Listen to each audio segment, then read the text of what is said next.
안녕하십니까? 사랑, 희망, 생명을 전하는 복음방송 진리의 뜰입니다.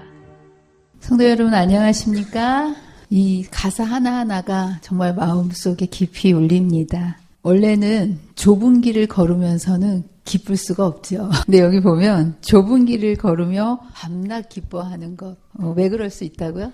성령께서 함께 하시기 때문입니다. 오늘 이 자리에 이러한 저와 여러분의 시들은 심령 속에 성령께서 말씀으로 새 생명 주시기를 간절히 바랍니다. 요한계시록 19장의 말씀입니다. 거의 이제 끝이 보입니다. 이 요한계시록을 통해서 정말 놀라운 것을 하나님께서 우리에게 보여주신 것입니다. 사실 우리가 땅의 것도 모르고 살지 않습니까? 그런데 우리는 하나님께서 정말 특별한 하나님의 백성으로 우리를 택해 주시고 지금 하늘에서 우리의 구원을 위해서 어떤 일이 벌어지고 있는지를 하늘을 열어서 보여주신 거예요.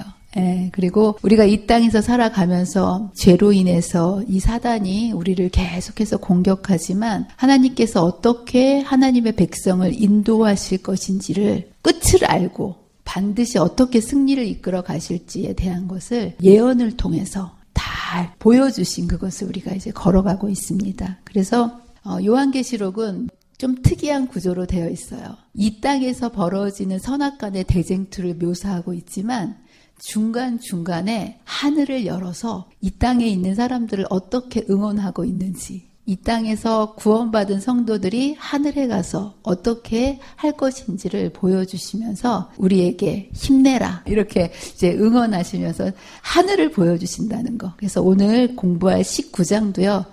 18장에서 바벨론이 무너지는 정말 처참한 이 땅의 모습과 더불어 20장에 사단이 어떻게 결국 멸망할 것인가라는 이 악의 세력의 멸망 중간에 하늘에서 어떤 일들이 벌어지고 있는지를 성경이 아니고서는 하늘을 누가 보여줍니까? 그죠? 그래서 오늘 저와 여러분이 무엇을 보여주고 있는지를 한번 공부를 해보도록 하겠습니다. 오늘은 이제 19장이고요. 여러분도 보시겠지만 요한계시록은 1장부터 22장까지의 그런 내용들이 중요한 내용들이 산처럼 12, 13, 14장에 있습니다. 거기에서 선악의 대쟁투의 양상을 보여주면서 15장부터는 악이 어떻게 멸망할 것인지에 대한 세세한 내용들을 다루고 있고요. 우리가 7재앙으로 또 그리고 바벨론이 어떻게 멸망할 것인지에 대한 것을 세세하게 악한 세력들이 마침내 어떻게 멸망한 것일지에 대한 것을 우리가 공부해 나가고 있습니다. 이 내용들을 이제 여러 가지 상징과 표징으로 악의 멸망을 이야기하고 있는데요. 14장에서는 곡식 추수와 포도송이 추수를 통해서 어떻게 의인이 구원을 받고 또 악인이 멸망을 받는지에 대한 상징을 곡식과 포도송이의 추수로 나타냈다면 이제 오늘의 말씀은 어린 양의 혼인 잔치와 또 새들의 잔치로 악인과 의인이 어떻게 마지막 날에 이루어질 것인지에 대한 것을 설명을 해주고 있습니다. 자, 이제 공부를 해보도록 하겠습니다. 그래서 오늘 내용은요, 19장은 크게 두 부분으로 되어 있습니다. 1절부터 10절까지는 제가 앞에 말씀드린 것처럼 하늘을 열어서 이 땅에 있는 백성들을 어떻게 응원하고 있는지, 하늘에서 불려지는 찬양대의 모습을 통해 가지고 하늘에서 승리한 백성들이 어떻게 기뻐하고 혼인잔치가 임박했음을 이제 알려주는지, 그리고 이제 11장부터 마지막까지는 예수님의 재림의 광경이 나타나면서 그것을 예수님을 받아들인 자들은 어린 양의 혼인잔치에 초대를 받는 거고, 그리고 이것을 거절한 모든 사람들은 중간은 없습니다. 다 어디에 참석해야 될 수밖에 없다고요?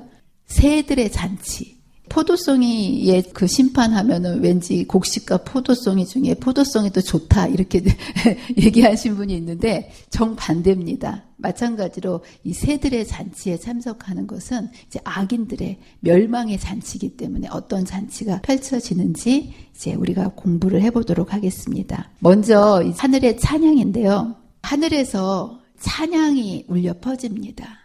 상상해 보세요. 하늘이 쫙 펼쳐집니다. 그리고 하늘에서 허다한 무리들이 이제 찬양을 하는데요.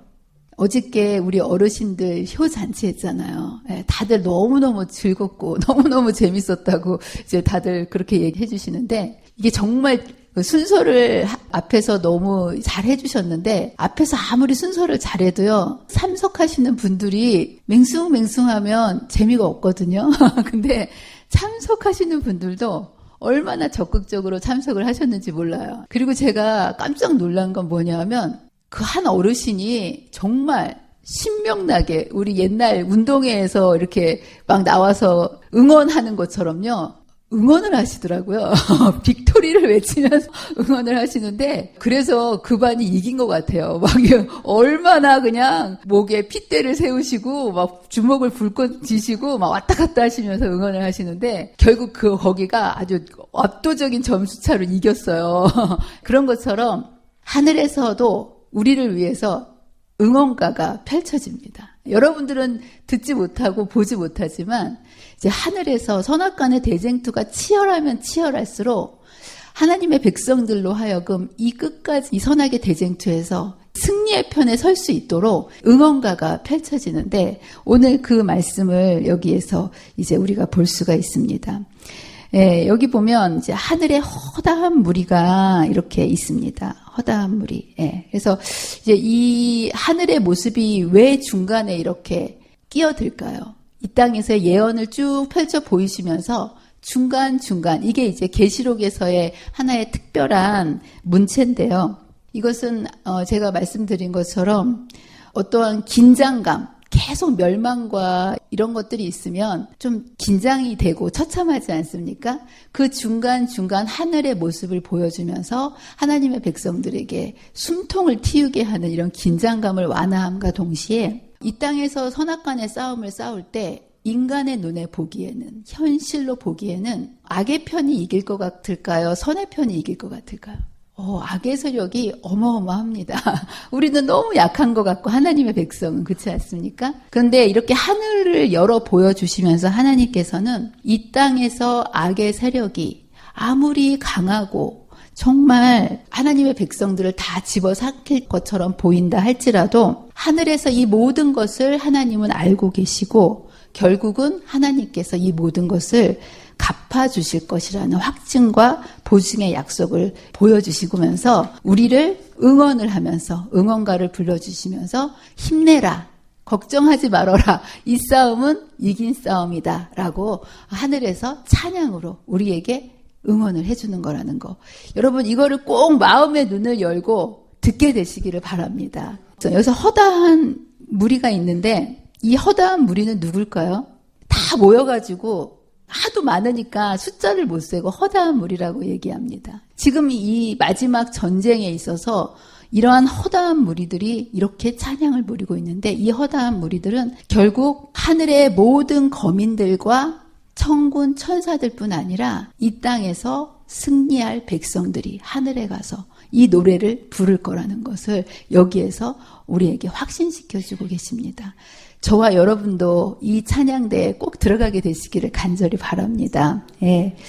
할렐루야라는 찬양을 부르는데요. 여러분, 할렐루야가 무슨 뜻인지 아십니까? 네, 하나님을 찬양하라. 할 말이 없는 거예요. 왜냐하면 이 모든 것을 누가 해주신 거기 때문에 하나님께서. 우리는 약하고 우리는 부족하고 우리는 죄인이지만 우리가 구원받는 것은 우리 때문이 아니라 누구 때문이라는 거예요? 그래서 우리는 누구를 찬양하게 된다는 거예요? 하나님을. 그래서 거기에 들어간 모든 천군 천사들과 의인들이, 하늘에 간 모든 자들이 할렐루야, 구원과 영광과 능력이 우리 하나님께 있도다. 여러분들이 하늘 안 가겠다고 포기만 하지 않으면 우리 하나님께서 그분의 구원과 영광과 능력이 하나님께 있기 때문에 우리를 하늘에 꼭 데려가실 것을 믿게 되시기를 바랍니다. 그러면서 그 영광의 연기가 세세토록 올라가리로다, 이렇게 이야기합니다. 이것은 마지막 악인의 멸망이 최종적이며 영원한 것, 다시는 회복되지 못할 것을 이야기하면서 결국은 하나님의 백성들을 핍박하는 바벨론이 완전히 패해서 멸망을 당할 것을 여기에서 뜻하고 있습니다. 하늘에 허다한 무리들이 이렇게 찬송을 했을 때 화답송이 탁 이제 울려 퍼집니다. 누가 이 찬양에 또 화답을 합니까? 여기 24 장로와 네 생물이 엎드려 보좌에 앉으신 하나님께 경배하여 또 어떤 찬양을 불러요? 할렐루야, 할렐루야. 예, 여러분, 할렐루야를 하늘에서 가서 할 생각하지 마시고요. 이 땅에서부터 여러분의 매일의 삶 속에서 하나님의 구원을 경험하시고 하나님께 늘 할렐루야로 영광 돌리게 되시기를 바랍니다. 예, 여기에서 이렇게 하나님을 찬양하라고 또 아멘 할렐루야라고 하면서 너희 작은 자나 큰 자나 다 우리 하나님께 찬송하라 하더라. 이 얘기는 하나님을 경외하는 모든 자, 작은 자부터 큰 자에 이르기까지 결국 모든 자들을 하나님께서 구원하실 것이고 결국은 이 하나님께서 베풀어 주신 구원에 대해서 우리 모두가 찬양할 수밖에 없음을 여기에서 말씀을 해주고 계십니다. 그러면서 이제 여기에 대한 화답을 합니다. 24 장로들이 찬양을 했다가 허다한 무리들이 또 이렇게 찬양을 했다가 이번에 또 24 장로들의 노래를 받아서 허다한 무리와 같은 그 음성들이 또 찬양을 해요. 근데 또 뭐라고 여기 합니까? 할렐루야. 우리 주 하나님 곧 전능하신 이가 통치하시도다. 이 땅에서 사단이 통치하는 세상 속에서 얼마나 많은 고난과 슬픔과 불의와 아픔과 고통 속에서 우리가 다 살아가지 않습니까? 예. 그런데 마침내 누가 통치하는 날이 온다는 거예요? 예, 전능하신 하나님이 온 우주와 이 지구와 저와 여러분의 삶을 통치하시는 이러한 모습을 여기에서 말씀을 해주시고요. 무엇을 찬양하고 있냐 하면 우리가 즐거워하고 크게 기뻐하며 그에게 영광을 돌리세. 어린 양의 혼인잔치가 이르렀다. 이런 기쁜 소식을 전합니다. 이 모습은 뭐냐 하면 혼인잔치가 이제 곧 이루어질 것이라고 얘기하면서 사람들에게 청첩장이 돌려지는 거예요. 그리고 모든 사람들이 이 어린 양의 혼인잔치에 대해서 기뻐하는 그 모습. 근데 여기에서 신랑은 누굴까요? 혼인잔치가 있으면 주인공이 있잖아요. 네, 신랑이 있고 신부가 있는데 여기서 신랑은 누굴까요? 네, 성경에서 계속 신랑은 예수 그리스도를 상징합니다. 그래서 이제 신랑과 함께 있다. 그러면 예수님이 우리와 함께 하실 때 신랑이 우리와 함께 있다. 그리고 예수님의 재림을 신랑이 오는 것으로 이렇게 표현하면서 성경은 일괄적으로 신랑은 오직 예수님을 뜻합니다. 그 다음 이제 신랑이 있고 신부가 있어야 되겠죠? 신부는 누굴까요? 신부는 성도입니다. 성도. 하나님의 백성. 그래서 이 성도는 어떤 개인을 하나님의 백성을 이렇게 칭하다기보다는 성도, 하나의 무리를 이야기하고요. 교회를 신부라고 얘기합니다. 그리고 이제 요한계시록 뒷부분에서 보면 새 예루살렘을 또 이렇게 신부로 묘사하고 있는데요. 바벨론을 타락한 하나의 우상숭배의 나라고 영적으로 배도한 나라와 이러한 악인들을 바벨론으로 표현한 것 같이 새 예루살렘 신부로 표현할 때는 하나님의 백성, 교회를 뜻하고 저와 여러분을 뜻하고요. 여기 분명히 이렇게 말씀을 하고 있습니다. 교회는 신부 곧 어린 양의 아내이다. 그러니까 여러분들 교회 맞습니까? 교회가 뭐예요? 하나님을 믿는 사람들이 모인 곳. 이 교회지요. 예, 그러니까 저와 여러분은 다 교회입니다. 그러니까 주인공이에요. 여러분이 이 혼인잔치에서 정말 빛나는 주인공인데요. 여기 보면 중요한 거는 신부가 준비할 게 있어요. 뭘 준비해야 될까요? 우리 애 결혼할 때 보니까 뭐 준비하는 거 많더라고요. 근데 드레스도 준비하고 뭐 메이크업도 준비하고 뭐 이런 거 준비하더라고요. 저와 여러분도 이제 혼인잔치에 초대받은 신부인데요. 준비해야 될 게 있어요. 예. 뭘 준비해야 된다 그렇습니까? 예, 세마포 옷. 예, 여기 보면 신부가 준비해야 할 것을 여기에서 이렇게 얘기하는데 세마포 옷을 준비해야 됩니다. 예. 그런데 그냥 세마포 옷이 아니에요. 성경에는 세마포 옷에 대한 이런 이야기들이 계시록에는 바벨론의 연관이 되어서도 나옵니다. 여기 이제 쭉 요한계시록에 나온 세마포 옷을 보면 예루살렘에 관련해서도 세마포 옷이라고 표현이 되어 있죠. 그런데 바벨론에 관련해서도 세마포 옷이 등장합니다. 근데 여러분 이걸 자세히 들여다보세요. 예루살렘에 관련된 하나님의 백성과 관련된 세마포 옷과 바벨론과 관련된 세마포 옷을 구분짓게 하는 특별한 게 있습니다. 뭐가 달라요? 네, 하나님의 백성에게 관련된 거는 앞에 뭐가 붙어 있습니까? 맑고 빛나고 깨끗하고 희고. 네, 세마포 옷은 세마포 옷인데 앞에 뭐가 붙는다고요? 네, 맑고 빛나고 깨끗한 거. 이것은 바로 무엇을 상징한다고요? 빛나고 깨끗한 세마포 옷이라고 하면서 이 빛나고 깨끗한 세마포 옷은 성도들의 옳은 행실이다. 다시 말하면 아름다운 성품을 이야기하고 있습니다. 그러면서 이 성품은 여러분들이 돛 닦고 갈고 닦아가지고 아름다운 성품을 만드는 거라고 되어 있습니까? 여기 뭐라고 되어 있습니까?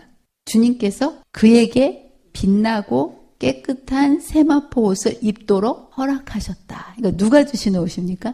네, 예수님이 주시는 옷. 그러니까 이것은 내가 만들어서 입는 옷이 아니라 주시는 옷을 뭐 하면 되는 겁니까? 받아서 입는 옷. 허락하시고 받아서 입는 옷이라는 거. 저와 여러분들이 이 옷을 매일매일 받아 입게 되시기를 바랍니다. 구체적으로 이것에 대해서 이렇게 얘기하고 있는데요. 아름다움을 사랑하고 그것을 갈망하는 것은 옳은 것이다. 그러나 하나님은 우리가 최고의 미, 즉 썩지 아니할 것을 사랑하고 찾기를 바라신다. 어떤 외모의 단장도 가치나 아름다움에 있어서 세상의 모든 거룩한 사람들이 입을 희고 깨끗한 세마포인 온유하고 안정한 심령과 비교할 수 없다. 아무리 예쁜 드레스도요. 하나님의 백성들이 가지고 있는 온유하고 안정한 심령. 이 누구 닮은 품성인가요? 예수님을 닮은 이 품성과하고는 비교할 수 없는. 예. 그러면서 이 세마포 옷은 이 세상에서도 그들을 아름답고 사랑스럽게 만들 것이며 내세에서는 그들이 하나님의 왕궁에 들어갈 수 있는 표가 될 것이다. 아멘. 저와 여러분이 주님께서 입혀주시는 이 아름다운 예수님의 품성의 옷을 날마다 입고 여러분을 바라보는 사람들이 여러분의 그 아름다운 품성을 보고 감탄하게 되시기를 바랍니다. 그뿐만 아니라 이 옷을 가진 자가 하늘에 들어갈 수 있는 표가 될 것이다. 하늘나라에 뭘 갖고 간다 그럽니까? 네, 품성. 하늘나라 가져갈 거는 딱 한 가지입니다. 뭐요? 품성. 근데 여러분의 품성 갖고는 못 가요. 누구의 품성? 예수님의 품성, 입혀주시는 예수님의 품성의 옷을 입게 되시기를 바랍니다. 자, 그러면서 여기 어린 양의 혼인잔치의 청함을 받은 자들은 복이 있도다. 이렇게 이야기합니다. 정말 저희 때 여러분들을 초대하지 못해서 정말 죄송합니다. 근데 너무 다행히도 저희는 가족끼리 하느라고 여러분들을 초대하지 못했는데 우리 주님께서 하시는 어린 양의 그 혼인잔치에는 아무도 빠짐없이 여러분들을 다 청함을 받았는 거예요. 여러분들 초청장 받으셨습니까? 청첩장 받으셨어요? 안 받으신 것 같아. 여러분들 만약에 찰스 황태자 다이애나비가 옛날에 결혼식 할 때 세기의 결혼식 아니었습니까? 거기에 초대받으면 얼마나 사람들이 특권으로 생각하지 않았습니까? 그렇죠? 근데 이 어린 양의 혼인잔치에는 그거하고 비교할 수 없는 엄청난 특권 아닙니까? 그렇죠? 그런데 이 초청을 저와 여러분에게 한 명도 빠짐없이 다 청첩장을 주님께서 돌리셨다라는 거예요. 그런데 하나도 안 기쁘세요, 여러분. 여러분의 마음속에 정말 주님께서 나를 이렇게 어린 양의 혼인잔치에 나 이 초청장 받았구나. 이것이 여러분의 마음속에 실제적으로 믿겨지게 되시기를 바랍니다. 성령께서 여러분의 마음속에 함께 하셔서 이러한 재림의 소망이 어린 양의 혼인잔치가 여러분의 인생에 최고 기다려지는 그런 기쁨의 초청과 순간이 되시기를 간절히 바랍니다. 자, 그러면서 이 잔치에 사실 모든 인류가 다 초청을 받았는데요. 세상 사람들은 너무 분주한 나머지 하늘의 초청에 대해서 관심이 없어요. 여러분은 오늘 하루 살면서 나 하늘 초청 받았는데 이렇게 생각 한 번이라도 하고 사셨어요? 세상 사람들은 둘째치고 우리는 하나님의 자녀인데도 불구하고 까마득하게 초청을 잊어먹고 살지는 않습니까? 그죠? 근데 여러분들의 매일의 삶 속에서 이 어린 양의 초청이 실제적으로 내 삶을 이끌어가고 기쁨을 주고 어둠 속에서도 이것 때문에 살만 나는 그런 놀라운 초청이 돼야 되지 않겠습니까? 그죠? 예. 이건 정말 실제적으로 우리에게 주신 초청장이고요. 누구다 여기에 참석할 수 있도록 주님께서 우리에게 세마포 옷을 입혀주시면서 인도해 주신다라는 거 정말 얼마나 감사한지 모르겠습니다. 자, 이렇게 초청을 하고 있고요. 그러면서 이 천사가 이 이야기를 기록하라. 정말 중요한 내용을 어린 양의 혼인잔치가 얼마나 인류에게 중요한 내용인지를 기록하라 하면서 강조하고 있습니다. 이 이야기를 들었을 때 요한도 깜짝 놀랐을 거예요. 너무 좋아서 여기에 보면 천사 앞에 자기도 모르는 사이에 무릎을 꿇어가지고 경배를 하려고 합니다. 근데 여러분들 경배의 대상은 누굴까요? 피조물은 아무리 천사라 할지라도 경배의 대상이 돼서는 안 되겠죠. 그래서 여기 보면 천사가 이렇게 얘기합니다. 나는 너와 및 예수의 증언을 받은 형제들과 같이 된 종이니 나도 피조물이다. 나에게 경배해서는 안 된다라고 얘기하면서 오직 하나님께 경배하라 이렇게 요한에게 이야기를 합니다. 그러면서 뭐라고 얘기하냐면 경배하라 하더라 라고 얘기하면서 수수께끼 같은 이야기를 그 뒤에 붙여요. 예수의 증언은 예언의 영이다 이렇게 얘기를 합니다.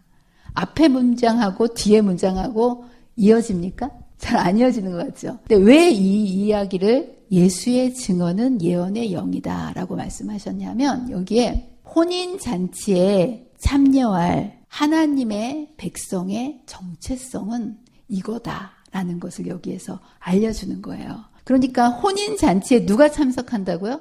예언의 영을 갖고 있는 사람들이. 하나님의 백성들이 혼인잔치에 초청을 받고 참석할 수 있게 되는데 그 조건 중에 하나가 예수의 증언은 예언의 영이다라고 얘기하면서 이 예언의 영을 여기에서 소개하고 있습니다. 여러분, 예수의 증언 어디서 많이 들어보지 않았습니까? 어디서 들어보셨어요?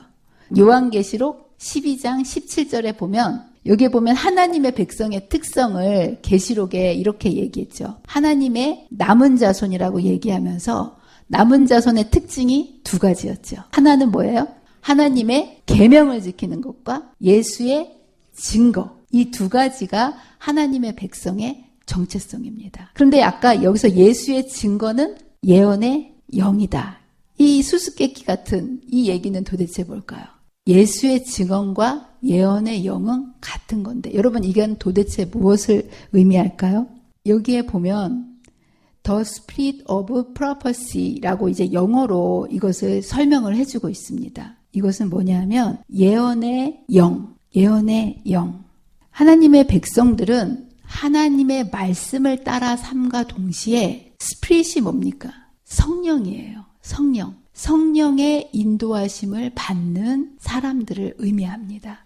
그리고 성령의 인도하심을 받는 사람들이 주신 말씀에 따라 순종하고 따라가는 사람. 그러니까 하나님의 백성은 이 땅에서 살아가면서 말씀을 따라감과 동시에 이 말씀을 따라갈 수 있도록 누가 인도해 주신다는 거예요? 성령께서. 그래서 성령의 인도하심을 받은 선지자의 글과 선지자의 인도함을 하는 것이 하나님의 백성이 악의 세력에 실족하지 않고 하늘까지 갈 수 있도록 인도해주는 중요한 요소가 된다라는 거예요. 그래서 이런 모든 것들을 종합해보면 이 선지자의 영, 예언의 영은 마지막 시대에 하나님의 백성들에게 하나님의 계명뿐만 아니라 구원받을 성도들에게 예수님께서 주신 예언의 영, 예언의 신인 특별한 선지자의 말씀을 가진 자들이 하나님의 백성이다라고 여기에서 설명을 해주고 있고요. 다시 말하면 남은 무리는 하나님의 계명을 존중히 여기고 그들을 인도하는 선지자의 기별을 소중히 하고 존중하는 무리라고 할 수 있습니다. 우리들에게 대표적인 마지막 때 보내주신 선지자가 있죠. 누구죠? 엘렌 G 화이트 여사고 그분이 쓰신 많은 선지자의 글이 있습니다. 어떤 외부에서 보는 사람들은 우리 재림교회가 그러한 예언의 신이라는 책을 가지고 있기 때문에 이단이라고 얘기하는 사람들도 있습니다. 여러분 들어보셨습니까? 네. 그런데 성경은 분명히 하나님의 남은 백성이 계명과 더불어 하나님의 예언의 말씀을 따라서 주신 그 선지자의 기별을 가지고 있기 때문에 오히려 이것이 남은 하나님의 백성의 증거가 된다라고 이야기합니다. 저와 여러분들이 하나님의 말씀인 성경 그리고 이것을 비춰주는 빛인 예언의 신의 말씀을 여러분의 삶의 빛으로 날마다 그 말씀을 따라 살게 되시기를 간절히 바랍니다. 예수님이 이 땅을 떠나시면서 우리에게 보내주신 게 있죠. 그게 뭐죠? 보혜사 성령. 예수님도 끊임없이 우리를 홀로 두지 않고요. 제 성령을 보내주셨고요. 그리고 요한도 계속 자신을 성령이 나를 데리고 광야로 나아갔다 이렇게 얘기하면서 요한 자신도 성령께서 인도하셔서 이 말씀을 전달하도록 한 하나의 선지자로서 자기를 소개하고 있고 하나님께서 매 시대마다 하나님의 백성들을 위해 그 시대에 맞는 현대 기별을 우리에게 비추어 주시기 위해서 하나님의 백성들에게는 주신 말씀과 현대 기별을 같이 주시기 위해서 선지자를 주셨고요. 그 선지자를 신뢰할 때 우리가 하늘까지 가는 데 있어서 실족함이 없도록 하나님께서 보내주시면서 하나님의 백성의 두 가지 증거로서 하나님의 말씀과 또 선지자를 존중하고 선지자의 글을 우리가 신뢰하고 순종하고 살아가는 것이 얼마나 중요한 건지에 대해서 여기에서 이제 말씀을 주고 있습니다. 자, 이제 두 번째로는 이제 앞부분에서는 우리가 뭘 보았습니까? 하늘에서 이루어지는 찬양의 노래를 보았고요. 이제 뒷부분에서는 본론인 재림의 장면을 여기에서 소개합니다. 그런데 재림의 장면을 여러분들이 상상하는 것 같은 그런 재림의 장면 있지 않습니까? 그림으로 많이 보았던 천군 천사의 그런 모습으로 오는 장면이라기보다 백마를 탄 왕의 모습으로 예수님이 여기에 등장합니다. 이제 재림시의 장면이 여기서 이제 나오는데요. 여기에서 이 재림의 장면을 통해서 혼인잔치의 초청을 받아들인 자와 거절한 자들의 운명이 어떻게 달라지는지에 대해서 여기에서 이제 보여주고 있는데요. 백마를 탄 기사가 출현합니다. 내가 하늘이 열린 것을 보니 하늘이 또 다시 쫙 열립니다. 그러면서 누가 등장합니까? 백마와 그것을 탄 자가 있으니. 누구실까요? 예수님입니다. 자, 이제 여기에 나오는 모든 내용을 종합해 보면 이제 이분이 예수님이신 게 틀림없는데요. 원래 예수님은 우리에게 이와 같이 우리에게 하늘에서 대제사장이 있으니 하늘로 승천하셔서 우리를 위해서 성소에서 대제사장으로 봉사하셨습니다. 맞습니까? 근데 대제사장의 모습으로 오지 않으시고 여기는 어떻게 오십니까? 대제사장의 옷을 벗으셨어요. 여기 안 입으셨잖아요. 그렇죠? 그리고 이제 백마를 탄 기사의 모습으로 나오는데요. 이제 예수님께서 이 땅에 오실 때는 더 이상 중보의 사업은 끝이다. 예수님이 재림할 때는 내가 아무리 후회해도 소용이 없습니다. 이제는 군대의 대장으로 이렇게 모습으로 오시면서 만왕의 왕의 모습으로 오시는데요. 예수님의 모습을 그 눈은 불꽃과 같다라고 표현이 되어 있습니다. 12절에 보면 불꽃과 같은 이제 모습으로 나와 있는데요. 주님의 눈빛이 불꽃 같다는 거예요. 여러분 누군가가 불꽃 같은 눈으로 여러분을 뚫어지라고 보고 있으면 좋습니까? 나쁩니까? 누가 보느냐에 따라서 다르겠죠. 나의 상태가 어떠냐에 따라서 다르겠죠. 여기 보면 그분의 눈이 불꽃 같다라는 것은 인간의 모든 것을 통찰하시고 꿰뚫어 보시는 이제 예수님의 모습을 보게 되는데요. 이 눈빛에서 벗어나는 사람은 아무도 없습니다. 저는 여러분 한 분을 보면 다른 분을 못 보고 다 못 봐요. 이렇게 하는데 주님은 여러분 모두를 그냥 보시는 게 아니라 꿰뚫어 보십니다. 여러분의 외모만 보시는 게 아니라 여러분의 마음의 생각과 여러분의 중심을 보십니다. 여러분, 이렇게 주님이 여러분의 마음과 여러분의 모든 것을 보고 계시다는 것이 위로와 용기와 힘이 되십니까? 아멘이 되시길 바랍니다. 이거는 이런 눈을 가지고 졸지도 않고 주무시지도 않고 저와 여러분들을 돌보신다라는 거예요.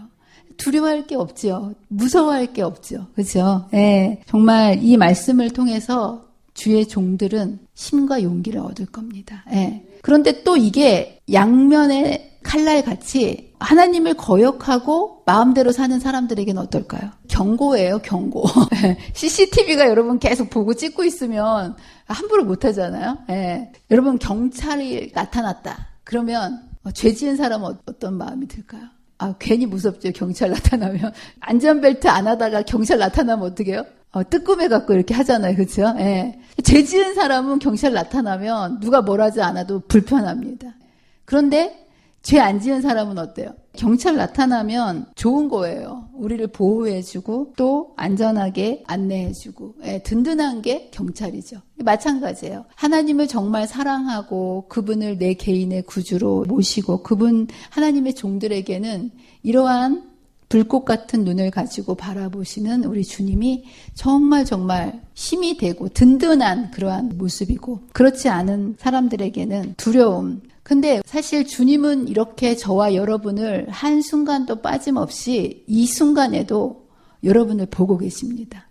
여러분, 예수님이 지금 여러분을 보고 계신다니까요. 네. 근데 많은 사람들이 예수님이 자신을 안 본다고 생각해요. 여러분, 오늘 하루 살면서 주님이 나를 불꽃 같은 눈으로 보고 계신다는 의식을 갖고 사셨습니까? 그렇게 의식하고 살면 요렇게는 못 살죠. 예, 근데 정말 우리 주님은 보고 계십니다. 우리의 인생 속에서 주님께서 다른 거 다 잊어먹어도 불꽃 같은 눈으로 나를 정말 사랑의 눈으로 보고 계신다는 것, 이제 이것을 우리가 기억하고 산다면 우리는 올바른 삶을 살 수 있을 것이라고 저는 확신합니다.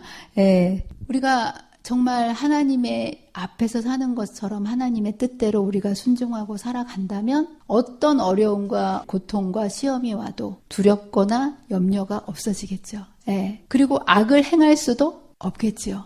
예. 제가 어저께도 글로 썼지만 누가 봐서가 아니라 다 하나님이 보이고 계신다는 그 생각 하나만으로도 우리는 악을 행할 수가 없습니다. 다른 사람을 속일 수 없어요. 예. 요셉이 이렇게 살지 않았습니까? 그가 비록 종으로 팔려갔지만 그는 낙심하지 않았어요. 왜 그랬을까요? 하나님이 나를 보고 계시기 때문에 종으로 팔려가든 또 죄인으로 감옥에 갇히든 억울한 상황 속에 놓여 있지만 그의 삶은 깨지지 않았습니다.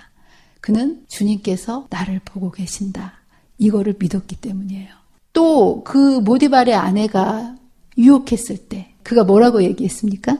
네. 내가 어찌 이 일을 저질러서 보디발에게 죄를 짓겠습니까? 하지 않고 뭐라고 얘기했어요? 하나님께 득죄하리이까. 네. 그의 시선 속에는 사람의 눈을 의식하지 않았고 오직 하나님 앞에 살아가는 코람데오로 살아갔다는 거. 저와 여러분이 이러한 하나님 앞에서 산다는 것을 마음속에 잊지 말고 늘 하나님과 동행하며 살게 되시기를 간절히 바랍니다. 이 요셉의 이야기를 여기 이렇게 합니다. 요셉의 대답은 종교적 원칙의 능력을 드러내준다. 많은 사람들은 그들의 동료 앞에서도 죄스러워서 하지 못하는 일을 하나님과 거룩한 천사들이 살펴보는 눈앞에서 마음대로 장해한다. 사람들의 눈만 안 보면 마음대로 아무도 없는 것처럼 한다는 거예요. 그러나 요셉은 하나님을 맨 먼저 생각하였다. 만일 우리가 하나님께서 우리의 행위를 보시고 우리가 하는 말을 들으시며 우리의 언행에 대해 세세한 기록을 보존하고 계신다는 사실과 우리가 그 모든 기록을 다 보게 될 거라는 사실을 늘 염두에 두고 산다면 범죄하기를 두려워할 것이다. 자, 저와 여러분이 하나님 앞에 산다는 거 잊지 말게 되시기를 바랍니다. 그러면서 예수님의 이름이 나옵니다. 이름. 여기에 4번에 걸쳐서 예수님의 이름을 이야기하는데요. 그 이름이 첫 번째는 충신과 진실이라고 되어 있습니다. 여러분들, 예수님의 이름이 뭐라고요? 충실과 진실이다. 왜 예수님이 자신을 이렇게 설명했을까요? 고난 당하는 이 땅의 하나님의 백성들을 구원하는 데 있어서 주님께서는 충실하실 거라는 거예요. 충실과 진실, 정말 진심으로 우리의 모든 것들을 최선을 다해서 하나님의 백성을 충실하게 이행하실 분으로 그분의 이름을 충실과 진실이다라고 소개하십니다. 감사하시지 않습니까? 그리고 두 번째는 여기에 자기밖에 알지 못한 주님의 이름을 자기밖에는 아는 자가 없다. 이 얘기는 뭘까요?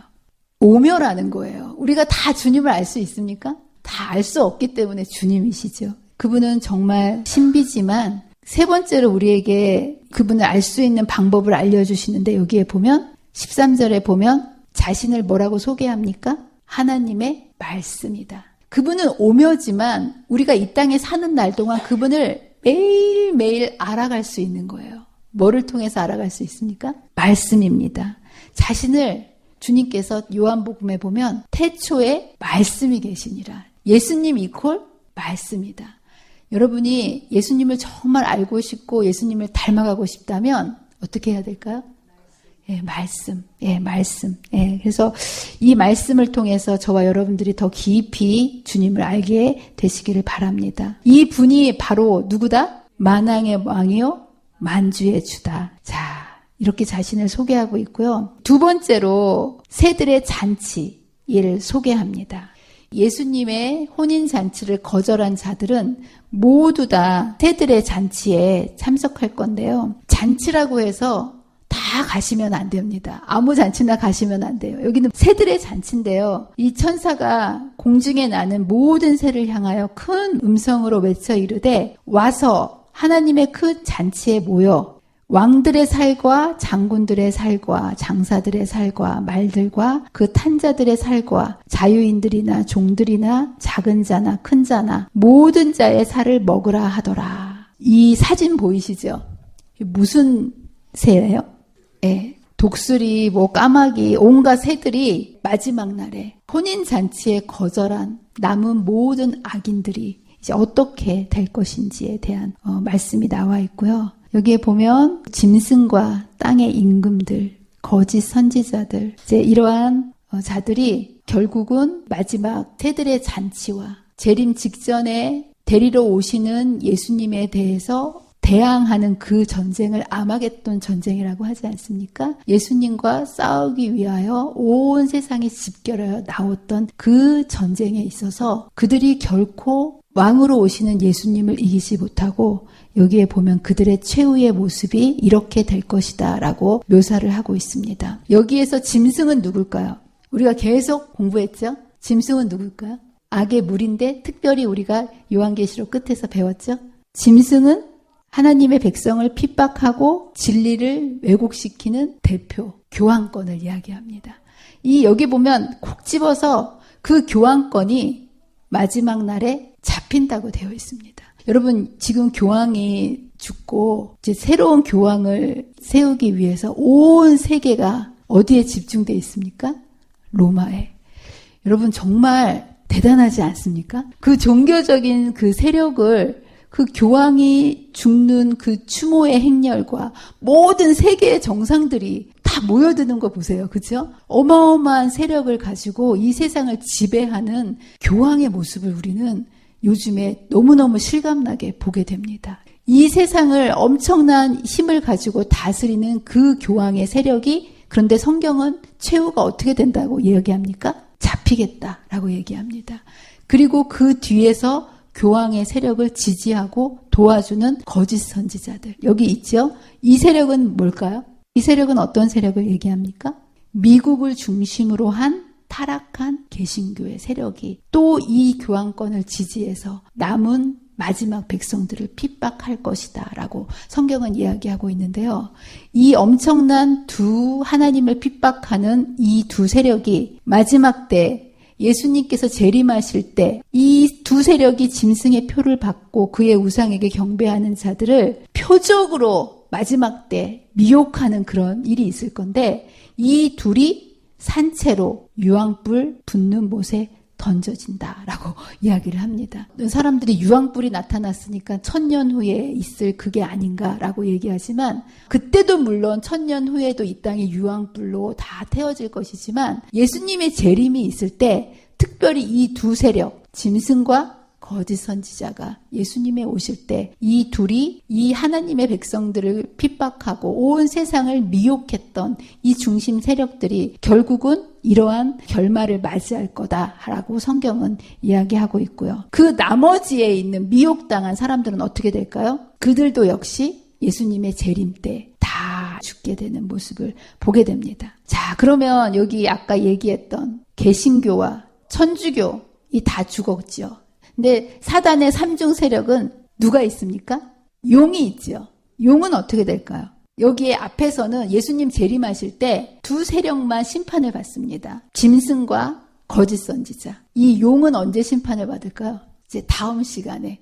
용의 심판은 20장에서 이야기하고요. 이것은 1000년 후에 예수님이 세 번째 오실 때 이 용이 심판을 받는 모습을 보게 됩니다. 자, 이제 오늘 우리는 두 개의 잔치에 대해서 배웠습니다. 저와 여러분은 이 땅에 있는 모든 사람들은요, 이 두 잔치 중에 하나의 잔치에 참석하게 됩니다. 첫 번째 잔치는 어린 양의 혼인 잔치입니다. 그리고 두 번째 잔치는 새들의 잔치입니다. 여러분 어느 거에 참석해야 되겠습니까? 당연히 어린 양의 혼인 잔치겠죠. 이 잔치는 내가 선택하는 겁니다. 그 누구도 강요하지 않습니다. 누가 한다고요? 각자가 합니다. 제가 해드릴 수도 없고요. 부모가 해드릴 수도 없고요. 자식을 대신 해줄 수 없습니다. 각자가 선택해야 되는 겁니다. 근데 여러분 이 혼인잔치에 참석하는 사람들의 특징이 있습니다. 우리가 배웠지요. 어린 양의 피에 날마다 세마포 옷을 빨아 입는 자. 예, 여러분 오늘 빨아 입으셨습니까? 아무거나 그냥 입고 다니시면 안 돼요. 날마다 빠셔야 됩니다. 두 번째는 하나님의 계명과 예수의 증거를 가지고 사느냐. 그래서 굉장히 이게 이제 중요하고요. 이것은 우리가 만들어 입는 게 아닙니다. 그리스도께서 친히 준비한 옷만이 우리로 하여금 하나님 앞에 서게 할 수 있다. 그리고 그리스도께서는 이 옷, 곧 그리스도의 의의 두루마기를 회개하고 믿는 모든 자에게 입혀주실 것이다. 아멘. 인간의 만든 실은 한 올도 섞이지 않은. 그래서 여러분과 저는요, 지금 뭐 해야 됩니까? 이 옷을 주신다 그러셨죠? 주신다고. 준비해서 주신다 그러셨죠? 여기 보면 인성으로 나타나신 그리스도께서는 완전한 품성을 나타내셨고 이 품성을 우리에게 나눠주신다. 그러니까 우리가 할 일은 뭡니까? 받는 거예요. 구원은요, 우리가 노력해서 하는 게 아니고요. 받는 겁니다. 예, 여러분들이 뭔가를 하려고 하지 마세요. 뭐 해야 된다고요?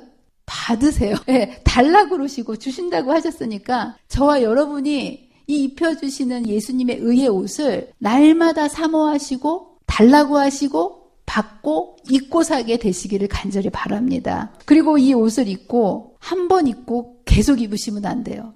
날마다 빨아 입는. 그리고 날마다 어떻게 뭘로 어린 양의 피에 빨게 되냐 하면 말씀입니다. 예수님이 뭐예요? 말씀이니까. 그래서 여기에 보면 결국은 말씀을 통해서 우리를 거룩하게 하십니다. 말씀을 통해서 우리 안에 예수님의 성품을 심어 넣으십니다. 그래서 그리스도께서 말씀하셨다.